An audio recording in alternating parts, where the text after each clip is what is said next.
जब से बीजेपी ने देश की सत्ता संभाली है, सिर्फ अपनी मनमानी कर रही है, जिससे देश गर्त में जा रहा है। और इन सब के अलावा खास बात यह है कि जो भी सरकार की खामियों को उजागर करता है, सरकार उसका मुंह बंद करने की कोशिश करती है। विपक्ष का आरोप है कि ऐसा करने के लिए सरकार केंद्रीय जांच एजेंसियों का सहारा लेती है। लेकिन अब देश की मुख्य विपक्षी पार्टी ने सरकार की इस तानाशाही का जवाब देने की रणनीति बनाई है। क्या है कांग्रेस की रणनीति, आइए देखते हैं इस रिपोर्ट में। मोदी सरकार अपने खिलाफ उठने वाली हर आवाज को दबाने की कोशिश करती है।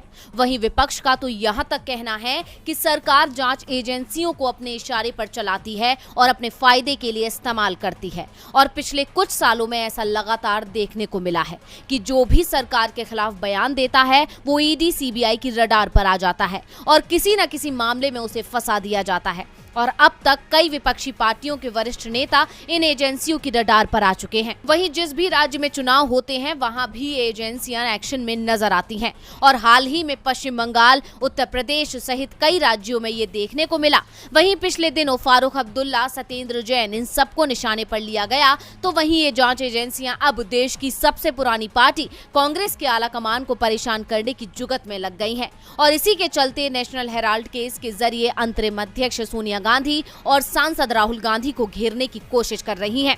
लेकिन अब कांग्रेस ने सरकार की इस नीति का भी मुकाबला करने की रणनीति बना ली है।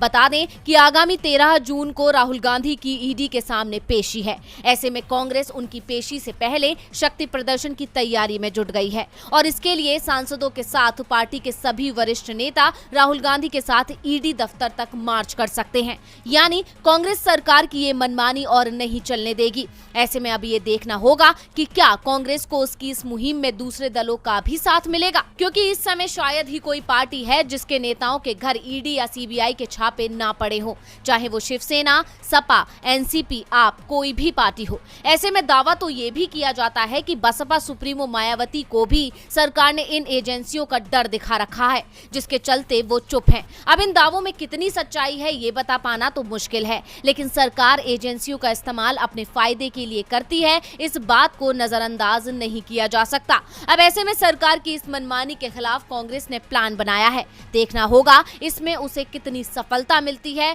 और उसे किन दलों का साथ मिलता है।